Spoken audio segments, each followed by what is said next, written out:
You're listening to The Art of Imperfect Adulting. I'm your host, Amy Stone. Here, I share stories from real people navigating the adventure that I call adulting. Are you ready? Me too. Let's do this. Hello, friends. In this episode, I'm going to introduce you to my guest, Karen Dwyer-Tesoriero. This is, in some ways, a jaw-dropping story. I want you to think about some of the most dramatic news that you've ever heard in your life. Things that are not the death of a person or a natural disaster. But this story really could rival that. It's very dramatic, actually. So we talk about what happened with Karen's life, and we talk about what it felt like for her to live through it, how she worked through it, and came out the other side. So about this episode, I will tell you this. So Karen is a New Yorker. I grew up in New York City. If you were to be inside my noggin, my brain, as I record anything for this show or anywhere else, you would hear me reminding myself to slow down. There is never a person that has worked with me on my speaking who hasn't said, slow down, Amy. I know that lots of people put podcasts on fast play, 1.5 speed, maybe higher. I doubt that you're going to need to do that for this conversation. I think that she and I are both naturally quick talkers, and I have a feeling that we start out at a regular pace and accelerate from there. Enjoy it. It'll be fun. Stick it through to the end because Karen lives on Staten Island, and so I ask her about the movie and restaurant Nana's, which is super fun. And I also ask her about what she thinks about comedians buying an old Staten Island ferry. I think you are going to love this, so let's get to it. Karen Dwyer-Tesoriero, welcome to The Art of Imperfect Adulting. I'm so happy you're here. Are you ready for a fun chat today? I really am. I'm looking forward to this. Thank That you for is, having me. oh, that's so good. All right, very good. I start every interview. Everybody's ready for this. What part of the world are you from? New York City.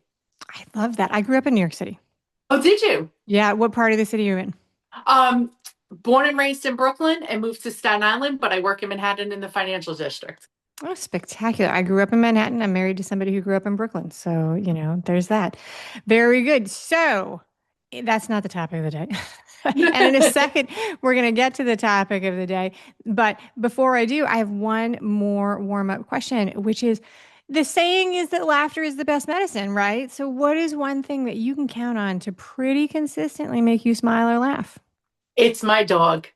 He's a Velcro dog. He's 91 pounds and he comes and sits on my lap and demands all my attention. So he will knock the phone out of my hands if I'm working. He just loves my attention and he makes me laugh every time he does things. I love that. We had a huge dog, by not huge, but a big dog, officially medium size, like a Labrador when I was growing up, but he was about between 90 and 100 pounds. And there are two funny parts of this. My brother and I named this dog Squeaky when we were babies, when we were little kids. We weren't babies, but we were little. And that was ridiculous when it was an enormous dog bounding down the street. We're like, Squeaky, come here. And then as an adult, I asked my dad and I was like, what in the world? Why did we have such a huge dog in a New York City apartment? So that was a weird conversation. I didn't question it when I was a kid, but when I was an adult, I was like, that was a lot of dog for a small space. Yeah, So, absolutely. but so much fun. I love that. I love that. So that's really good. The topic of the day, neither dogs nor siblings. The topic is we're going to talk about a time where you experienced a pretty significant financial reset or a situation. You realized that your mortgage hadn't been paid in 14 months. So we're going to talk about what happened before that. We're going to talk about the decisions you made to work your way out of that. And the first thing that I think would be helpful for me and everybody listening is to set the timetable. How long ago was it that this happened, that you realized that this was going on? I found out about it in 2014, but it had obviously been happening the 14 months before then. Okay, so this is like a true discovery, not Yeah. I wasn't paying attention, I knew something was No. wrong, like ostrich, not able to look at it. Yeah. What happened was at the time I was married and we had owned a business and I was working a full-time job And the sidekick to all this is that I'm a psychotherapist. So Yes. I was doing my private practice in the nights, in the evenings. So I was doing my two jobs, and we opened a business for my husband at that point to run. And I was leaving all the financial stuff for him to manage. So literally, I found out about it when I intercepted a call from our bank. That's literally, it was a Tuesday afternoon. Wow. All right. So this story is taking a different turn than what I thought because I didn't realize there was like a spousal business type thing, so on and so forth. So I knew from your biography that you submitted that you were a psychotherapist. And so tell us more about what you said you had two jobs. So you were doing that in the evening and you were doing something else during the day. Tell us a little bit I about was that. I was working in community mental health as a supervisor, and I was Okay. overseeing three programs there. So 25, I think, therapists under me that I was supervising. And then leaving there, going to private practice at night. My kids were small at that point. So I would come home at 10 o'clock at night. The kids would already be in bed. It was a very stressful time. And I was trusting him, you're going to manage the finances while I'm doing this stuff and bringing the money in.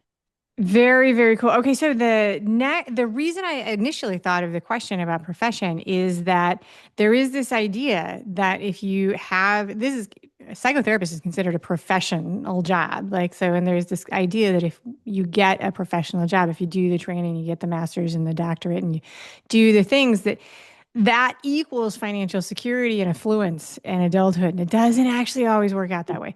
So I wanted to tell us a little bit more about what was going on behind the scenes that created this backlog in paying the bills. Right. So I was working all these hours, and he started a business. We started a business together as a married couple. He was running that business, and he was going to handle the finances and the day to day with the kids and all that. And he was supposedly doing that. And then I started getting letters I was naive to this. I was getting letters where my mailman would come to the door and make me sign Yeah. like green cards. FedEx was showing up. I had to sign for packages. And every time I signed for a package, I'd be looking like trying to flip it over, figuring out what it was, looking at the green card, where this come from. It would magically, he'd come over and be like, oh no, I'm going to handle that. And pull the envelopes out of my hands. So one day I was home on a Tuesday, and the phone rang, and it was the bank again. And before he could get to the phone, I grabbed the phone, ran to my bedroom, and locked the door. So I was in Ah. the room by myself when I got on the phone with the bank. And the bank told me, like, this is Tuesday. Come Monday, we're taking you to court, and you're going to be responsible for all these fees, the back payments, everything. And when bill collectors call, they're not always the nicest people. They are And not. they have that attitude going. And I was like, I don't know what you're talking about. Like, you need to explain to me right now, like, I'm five, what is happening here? And at that point, the woman could hear it in my voice. I was crying. I was like, what do you mean I'm 14 months behind? Like, what are we talking about here? And when she heard that I didn't know what was going on, she slowed down and she was able to like process everything with me. And she was like, the mortgage hasn't been paid in 14 months. If we have to take legal action, you're going to be responsible for all the legal fees and everything else. And we were probably on the phone for about 15, 20 minutes, and my world just ended at that point. Everything changed. So some people who are listening to this are going to have run into stories like this in their life because it's not a story that's completely uncommon in relationships. And other people will hear this and be like, "Oh my gosh, no way! I would absolutely know that this was happening in my house." I have enough life experience that I know at least a couple people in my life who have been sandbagged by huge financial decisions within their family, revelations that really, really gobsmacked them from out of nowhere. So I believe you. I believe you. And I think you're lucky, if fortunate is a better word, that the person on the other end of the phone also took a second and believed you instead of just being like, nah, of course you know this is happening. How could you not? Yeah, it was life changing, that conversation. Because in that moment, when she realized I didn't know what I was talking, and I was so upset on the phone, and I was sobbing, like, please explain this to me. And she was just like, I'm so sorry, I have to be the one to explain this to you. And she went through it and told me what the next steps were. And at that point, I had to make incredible life decisions that just changed everything. That is amazing. All right. So this takes place in your house. Yes. It's a weekday. Yeah. You're partner, your husband, are you guys still married? Nope. Okay, all right. So we'll get back That to was one that. of those life decisions. We will get back to that. I was definitely at desk. We'll get back to that. You're inside, you locked the door. You obviously had like a sneaky suspicion that he was keeping something from you based on Yeah. his behavior. What was happening outside the door? Like, was he knocking on the door? Was he trying to get your attention? Like, He was, I could hear him pacing outside the door. The kids were in the house. And when the phone call was over and I opened the door, he came in and closed the door. And I looked at him, and I am fortunate enough that I had this immediate reaction and I had this available to me. But I looked at him square in the face and I said, they just told me 14 months of missed mortgage payments. And he went, yeah. And I said, I'm going to go to my parents and ask them to help us with this. But if I go to them, we're getting divorced. Letting you know that right now. And he looks me square in the face and he goes, you do what you have to do. So I packed up my kids. We got in the car and we went to my parents' house, hysterical crying, drove to my parents' house 4 o'clock in the afternoon on a Tuesday. And that was very out of character because I was always working these crazy hours. And my mom met me out in her driveway and the kids ran into the house and she knew I was upset and she said, what happened? And I just looked at her, broke down and said, I'm getting divorced. And that was the conversation. so what's super interesting to me, I'm not a therapist, but I Yeah. coach families. I'm a trained mediator, is Mhm. that you actually did something in that very first conversation with your husband, which is as we are instructed to have these things, you stated a fact. Yes. It was not arguable. You said, I was just told that XYZ. And that is how we are supposed to deal with high conflict things. But it's hard to do Yeah. that. Even people who are trained in that don't always do it. So, but that's, I mean, good job, Karen. Thank Good you. job. That was all of your training, like played out right there. If you can summarize it, thinking back, because this is a while ago, this is more than 10 years ago, when Yeah. you think back to that moment when you were on the phone in the room with your husband, getting the information, you're young. How old were your kids at this point? About 11 and 9 in 11 and that 9. So range. they're aware. 10 They're and aware 8. that Yeah. something's going on. Mhm. If you had to pick 3 or 4 words to describe how you felt in that sort of 2 hour period, what would you say? Gut punched. I was devastated. The rug was out from under me. I didn't know what I was doing, how I was doing it, or what was going to come of this. But I knew my marriage was over, and I knew I had to take steps to. I just didn't. The trust was gone at that point. I was like, we're just done. So all right, okay. I have so many questions. All right, Yeah. very, very good. Okay, so you said in the intake form, I'm going to try and stay on task because I could go way off on a tangent right now. My imagination is running wild. The way you said this on the intake form is that the courts seized your accounts. Tell me a little bit Yes. about what that means and what your day-to-day life was like when that happened. So the mortgage payments was just the top of the iceberg as to what was happening financially. So he had that business that we had started, and he decided to walk away from that business. And we were in a lease where if we missed any lease payments, our personal assets were part of the lease. Personal guarantee. And because of that, when he walked away from that business, he literally pulled down the gate one day and never went back. And so when he did that, it turned out the landlord went to court to access that part of the lease where our personal accounts were responsible for the lease payment. And so the court seized all of our personal accounts, and there was a lien put on the house that now had 14 months of missed mortgage payments. Okay, so let me see if I understand. So he started the business. Yeah. The business failed essentially. Yeah. No judgment there. That's just Yeah. so he did not talk to you about it. He didn't tell you the business had failed.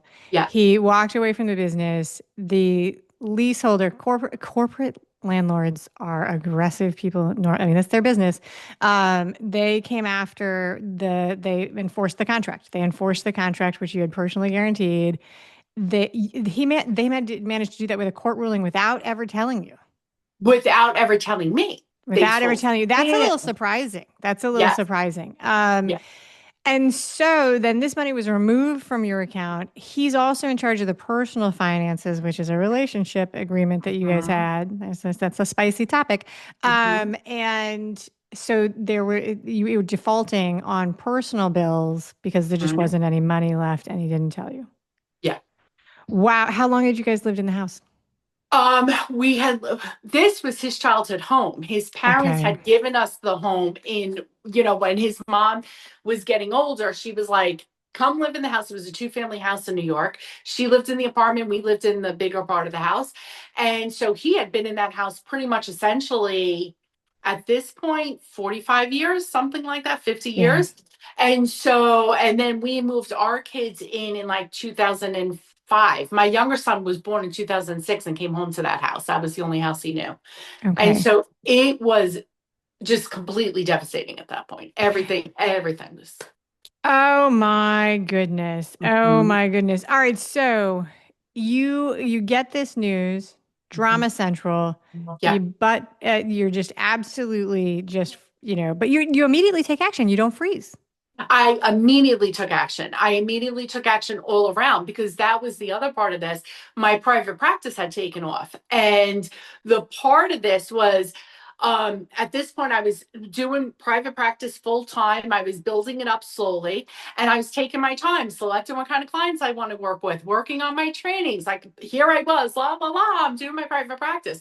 Well, now I had to hightail it. And at one point, I was on the Staten Island Ferry, actually, going from Manhattan to Staten Island. And I had an epiphany moment where I just started crying. And my first thought on the ferry was, I'm going to have to give up my private practice and go back to agency work full time. But then I was like, but what do I do with my kids? I don't know how this divorce is going to play out. I don't know what I'm going to do with all this. And so here it is. Anyone knows the Staten Island Ferry? It's about a 25-minute ferry ride. I'm on this ferry, and I was like, if I was a doctor, if I was a lawyer, or I was an accountant, nobody would tell me, give up your business and go back to work for somebody. I was like, so why, as a therapist, do I think I need to go back to agency work? Like, what about that? And I realized what was happening was I had all these negative thoughts about myself that I couldn't do it. I wasn't smart enough. I wasn't going to accomplish anything. I wasn't going to be successful. And I really had to figure out on this ferry ride what my next step was. And I said, those negative thoughts really aren't true. I started looking at the clients I've had, how long I've been in the field, all the clients that have always given me positive feedback, feedback from other people that I work with. And when I started thinking of that, I was like, but I can do this. Like my negative thoughts are holding me back from being the best version of who I am. Why am I letting my negative thoughts and him do that to me? I'm not going to let that happen anymore. And I got off the ferry and I called my mom again and I was like, I'm not going back to work. I'm going to take my practice and I'm going to do what I have to do. And me and my kids are going to be okay. And I got a litany of questions like, are you sure? That doesn't Right. sound right. Like, really? Like, what? And I was like, no, I'm going to do this. Just watch me do it. And all she said was, we have your back if you need us. That was all she said. And from that moment on, I took whatever clients I needed to. I got myself my divorce attorney. I talked to my divorce attorney about this. And I was like, I really want to make this practice work. And she's like, yes, keep the practice because it gives you more flexibility with the kids and the kids' schedule and everything else. She's like, I would tell you not to go back to agency work. You need to keep that practice going. And it was through that when I realized the negative thoughts that were holding me back in this whole mess. I was like, I'm not going to let this hold me back anymore. So I literally paid off every credit card in cash. I would literally go to every bank on Fridays with cash in my pocket and pay all the debts off. I literally would go to the store and get a money order and literally just pay the money order towards the credit card. I would call and follow up on the credit cards. Did you get my payment today? Yes, we got your payment. Yes, you're paying it off. By the time all was said and done, I paid off all of my share of the debt. And by the time the divorce was final, I was able to buy my own house. That is amazing. That is Yes. amazing. So I have like sort of a practical financial question because we like to believe that marriage is about love and romance and family and stuff, but it is a financial agreement. And you like it varies by state.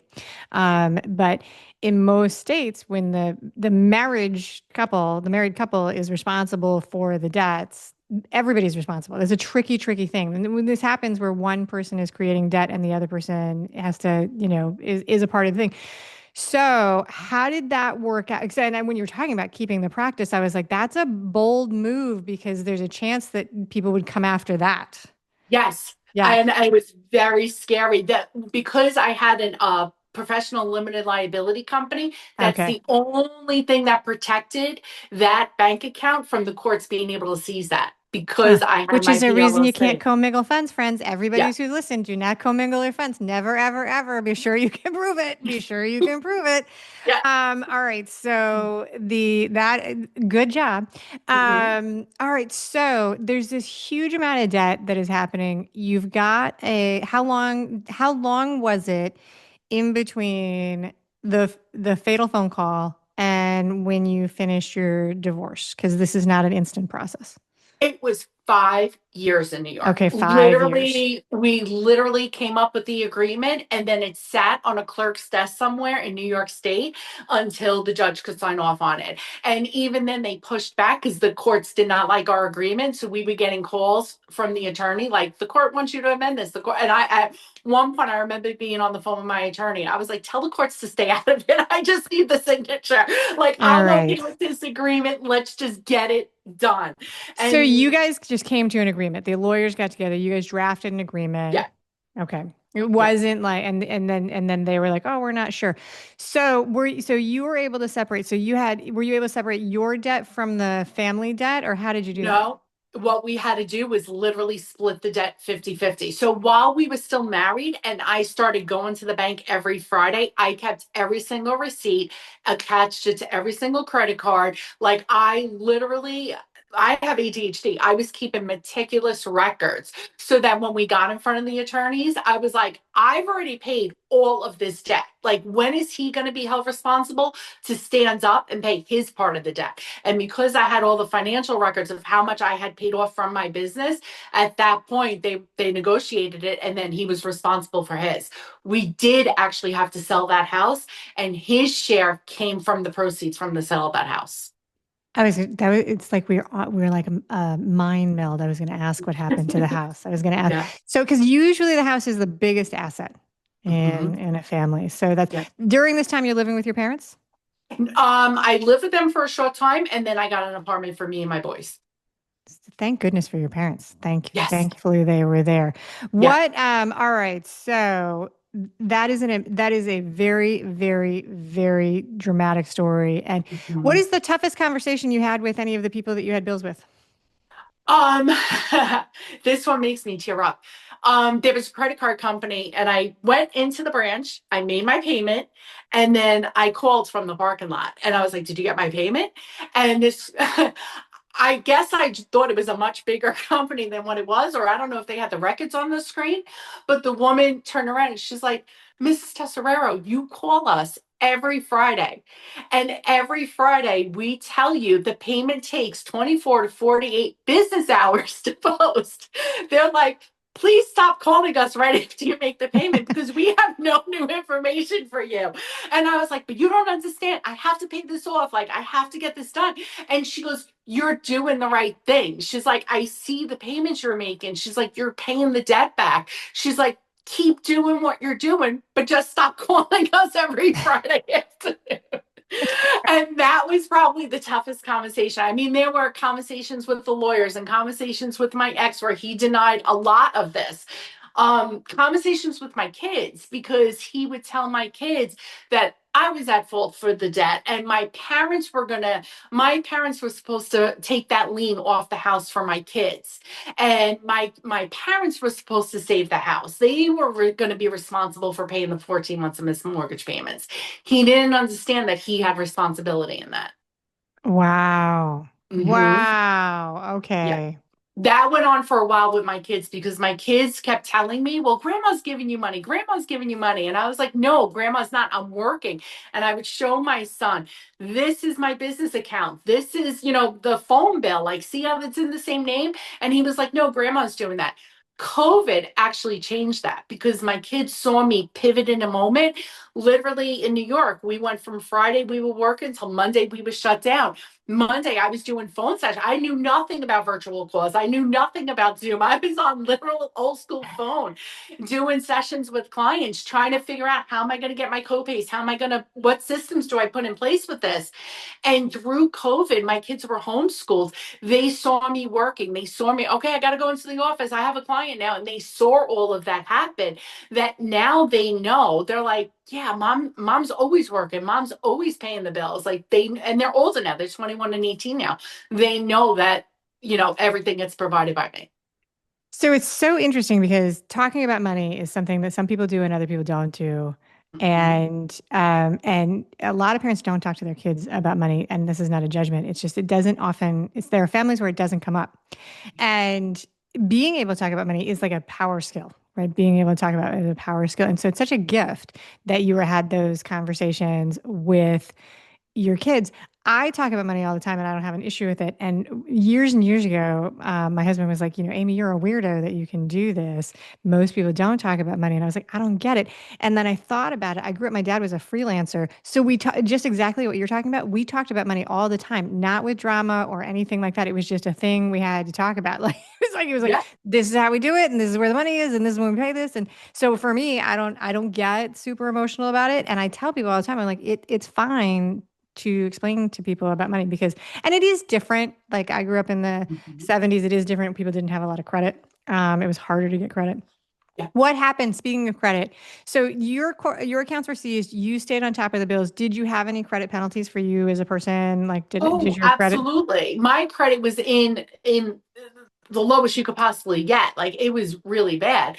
And literally I had the money from the sale of the house and I was like, okay, I think of it as this is for my kids. Like I have to provide them safety. I have to provide them stability. I know that as a therapist that that's what kids need. So to me, the best way to do that was to provide them with another house. Like I was like, they need a home that they know is theirs, that they could kind of get used to and reestablish the safety. And so a friend of mine came with me and we went house hunting. I had a real estate agent who was phenomenal. She was involved in the sale of the house. She knew what was going on and she took me out and we went looking at fixer uppers. And on Staten Island, it's a very high cost of living area. It's an expensive area. We found a townhouse that no contractors wanted because it was a townhouse. It was attached on both sides. It needed a ton of work, but the work was mostly cleaning. It had cigarette smoke damage in it. It smelled really bad. It looked really bad, but nobody wanted to touch this house. So because of that, I got a deal on it in New York. And I was able to use my money for a down payment. And me and my kids were there for about 7 or 8 years before we sold that and moved where we are now. That's spectacular. I have two Staten Island questions that I'm going to bring up in a second, but because they're not actually related to the topic, they're just totally just Staten Island things. But okay, so what support resources did you have or did you discover as you went through this process? Because I'm going to guess, and tell me if I'm wrong, that you didn't have all of the knowledge about how to dig yourself out of this, financially speaking, and the understanding about how debt and credit and payoffs and all of these things worked when it happened. So who helped you through this? Quite a few people. So, first of all, the person who sent me home on that Tuesday afternoon was actually my therapist, my psychotherapist. Like, he looked at me and I was in session with him that Tuesday, and he was like, why are you here now if all this is going on? He's like, you need to go home and be there and see exactly what's happening. He was like, just leave, like, go. And I was in Manhattan and I left the building. The bus was right there, the express bus, got on the express bus, got home, and literally 10 minutes later, that call came in from the bank. So he sent me home that day. So he was instrumental in the whole thing, supporting me through all of this. My parents, I am blessed that they were available and able to help me and to get me through all of this because they were just supporting us in whatever way. And they didn't have necessarily the knowledge to kind of help me. They were just like, we're here to help you watch the kids if you need us. We'll sign off. Like they did help get that 14 months. So we didn't go that foreclosure process. They were able to Okay. financially help us with that. We did pay them back every red cent of that at the closing for the first house. That got paid back to them. So we knew like that was a big help for me.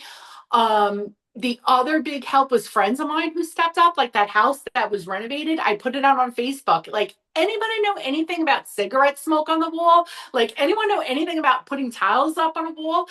And people were sending their husbands to help me. So I had all my friends and their husbands in like work crews, and they did the tile work for me. We did the cleanup, and they got the house ready for me and my kids. They really helped us. So we did a lot of that kind of work, the physical work of like, I could do tile. I know someone who could do painting. I could lay a floor. It all worked out. So that worked. That is really great. It must have felt like a blessing and also a pretty heavy weight when your parents stepped in and guaranteed the mortgage. Huge, huge Yeah. weight, huge weight. I knew at that point we were going to get divorced. I knew that with that lien on the house, because that lien was Yeah. still, that was accumulating 18% interest every single day. Ugh. So yeah, every single day. And I didn't even know that till we were already through the process and like settling and ready to close on the house. And then when they got the settlement statement, that's when I saw the 18% because I, again, had asked my soon to be ex, is this accumulating interest? Because everyone was in my ear. That lien is creating interest. And I was so naive. I was like, no, he's telling me no. And they're like, you believe it? And I still believed him at that point. And it wasn't until the closing papers came in and it said 18% interest per day. I was like, you've got to be kidding me. It probably It didn't just say 18%. It was the table. It was like, here's the amount and here's how much we're charging you, which is like such a painful thing. It's like, ouch. Yeah. Yeah. And that came right off the top of the closing. My lawyers, Yep. I had my real estate lawyer there. I had my divorce and not the real estate agent. And the real estate agent and the divorce attorney were talking on the phones and they were like, this is what's getting paid out to that. Everything went through the attorney's escrow account. So that when we walked out of there, everything was paid off from the sale of the house. From my end, everything was paid off. Wow. Did that feel like a relief?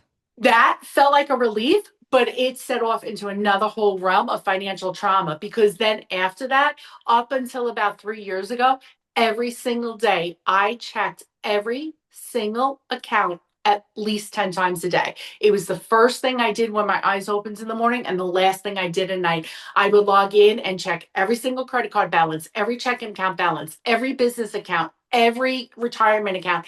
I was checking every balance all the time.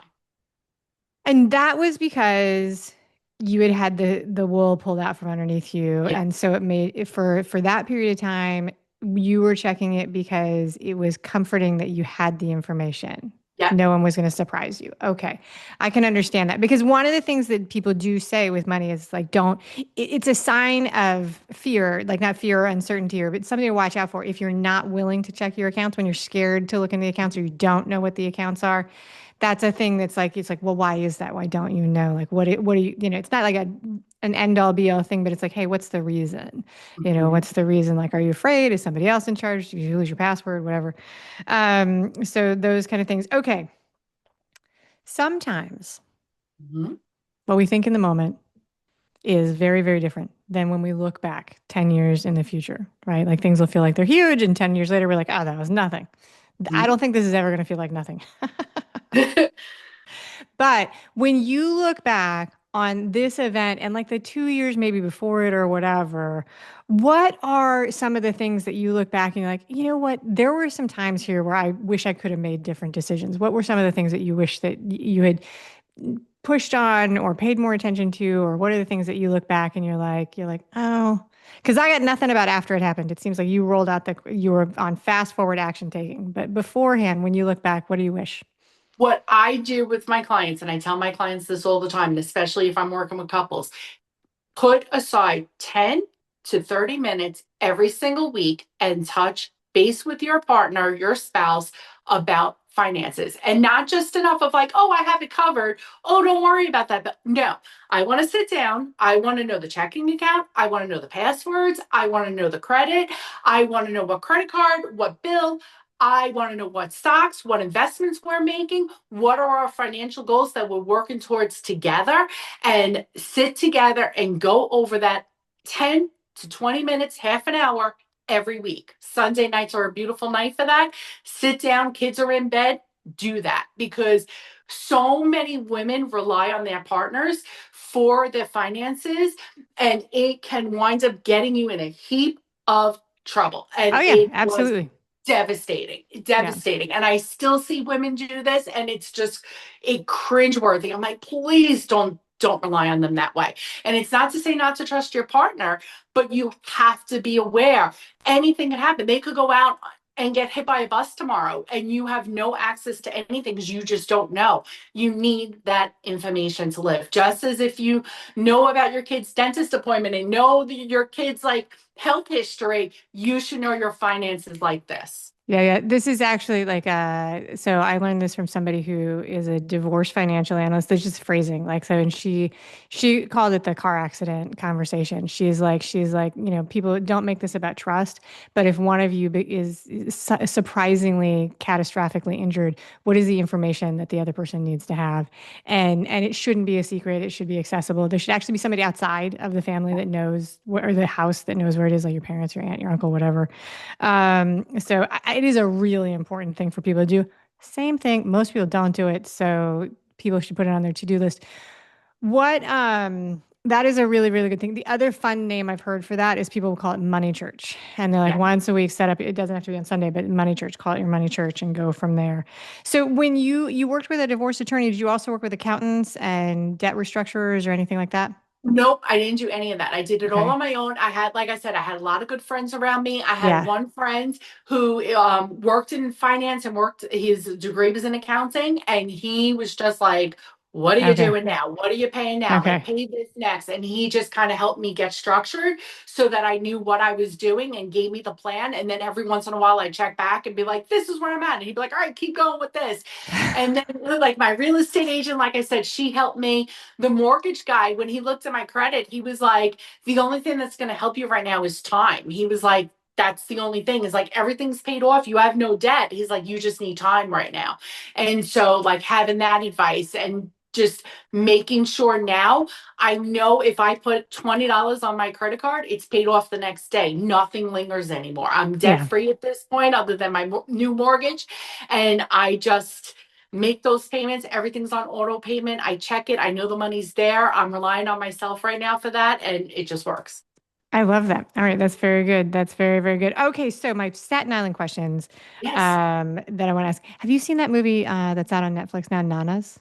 I have. Do you love it? Do you like 'cause that takes place that the restaurant is on the real restaurant is Staten Island too, right? Yes, it is. All Yeah. right. I thought it Yeah. was very cute. It was very cute. I have not been to that particular restaurant, but I did see the movie. It was very cute. Very typical Staten Island. Very cute. The other Staten Island question I have for you is what do you think about Pete Davidson and Colin Jost buying a Staten Island Ferry? I don't follow a lot of the big celebs, so I Okay. know that he's there. So you I know they know did it? he was with Kardashian for a while. It's interesting because most people, when they ask about the Staten Island, they ask about mob wives in Jersey Shore because Okay, yeah, all but over fair enough. Staten Fair Island enough. too. So I just kind of I can't I honestly don't have the bandwidth to kind of pay attention to that stuff. So it's like, Fair. okay, It's yeah, hilarious that like so apparently they bought a ferry. Like it yeah. was like they saw like a thing that was like, does anybody want to buy a ferry? And they bought it. And I'm like, who does that? Who's gonna buy a ferry? Anyway, I just think that's really funny. So anyway, but it's a sign that you were living a full and complete life that you don't pay attention to things like that. So that is very, very good. If you could go back and meet a much younger version of yourself, way before you even got married, when you were about 15 years old, what would you tell her that might play into this whole scenario of going in a different direction? Don't believe the negative thoughts. Dare to I believe in love it. yourself. I love that. I love Mhm. that. Would actually The give me. negative thoughts hold you back. They have so much power, and it takes just as much energy to have positive thoughts about yourself and to believe in yourself than it does to have the negative thoughts. So switch that and have the positive thoughts. I love that. One of the things I love about this story is that it's very dramatic, the Mhm. experience that you went through, but it does absolutely exemplify the idea that I have, which is that many, many people do not have the linear path through life that they think they're going to have. And most people make it through. And we need examples to hear from other people having made it through, because then when we run into our own little hiccups, we're like, all right, this is actually not the end of the road. Yeah. Like my work here is to figure out my way through. Mhm. So they're very, very good. Okay, so in a minute we're going to do the final questions. I want to give you a chance to tell people what you do, and how they can connect and follow you online after the show. Sure. So I'm Karen Dwyer-Tesoriero. I'm a psychotherapist in New York City, and I'm approved to offer telehealth services in Florida. And I also offer life coaching, so to serve all the other states. So the best way to reach me, the easiest email I have is Karen@coffeewkaren.com. So coffeewithkaren.com. And that's my life coaching email, and people can reach out to me there. Very nice. Excellent. So you've got that covered. You have a special offer for the audience, which I'm going to share, which is that it's a 1 hour personal life coach session for free with a coupon code. And the coupon code is in the show notes. And also the best way to get these codes and all of this information, like the email and all of the links and so on and so forth, is to be subscribed to the Imperfect Adulting email community, because then I email it to you when the episode comes out and you have it right in your email box. You just click it. If you're on the treadmill, if you're running, if you're on a ferry or a train somewhere, you don't have to worry about writing it down or going back and finding it. It's in your email box. Perfect for busy people and all of those things. Now, let's get back to our conversation. Karen, I'm going to ask you 3 questions. Are you ready for the final 3 questions? Sure. Absolutely. I love this. These are just for fun. All right. Is there a book that you have enjoyed enough to read more than once? And if so, will you share with us what the title is? I am a huge John Grisham fan. I love his books. I find them very easy to read. So I'm Yes. old school, probably The Firm. There's a line in there about how he stopped short and FBI agents and criminals like came out through his nose. I thought that was hysterical. So John Grisham all the way. I love that. There is at some point I had a teacher, like a very academic, highbrow, like, literature writing type person, who like poo-pooed John Grisham. He's like, was not actually, such an amazing writer. But even he was like, but he tells a really good story. Absolutely. They Easy are to page read. turners. Yeah, I love his books. I do too. I do too. And the movies are good too. The movies are good too. Sorry, what's a food that you will almost always say yes to eating? It can be a meal, a snack, a treat, anything. Chocolate, ice cream, Very anything nice. like that. Yeah, I'm a big ice cream person. Chocolate ice cream is my favorite. Absolutely. Very, very good. I once had a friend who did not like chocolate, and I remember when she told me, I was like, I don't even understand that sentence. I've since met several other people that don't eat chocolate, and I like realized that it was just my perspective. But I remember my total awe. I was like, "What do you mean?" All right. So, when you look back over your life so far, what would you say is the riskiest decision that you actually made, and did it feel risky to you at the time? Oh, there were so many.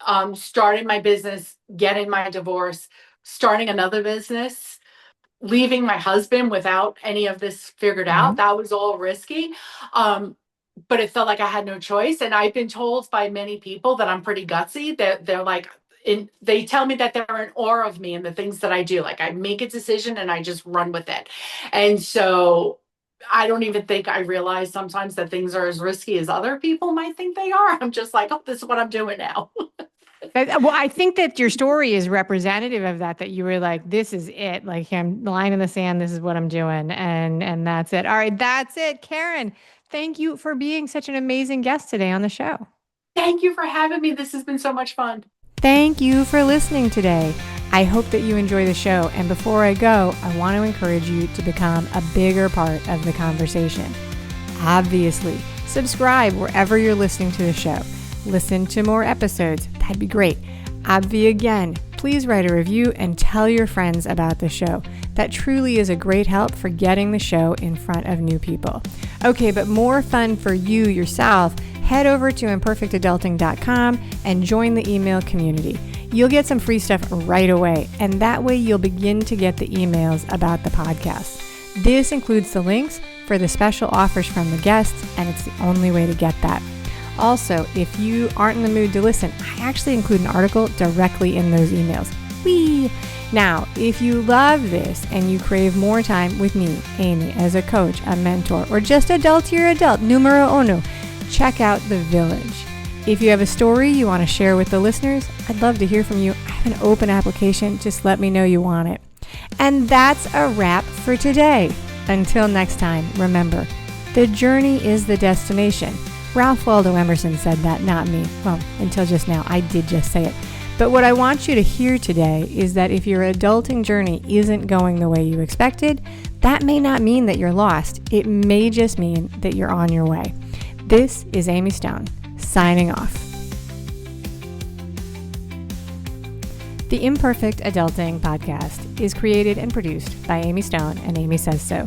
Anything expressed on this show is offered as entertainment, and the views of the guests may not always represent the ideas and viewpoints of the host. That's me. Amy does not intend or hold herself out to provide professional advice or recommendations of any kind. In the end, you and you alone need to make those kinds of decisions based on your personal and individual situation, needs, circumstances, and comfort level.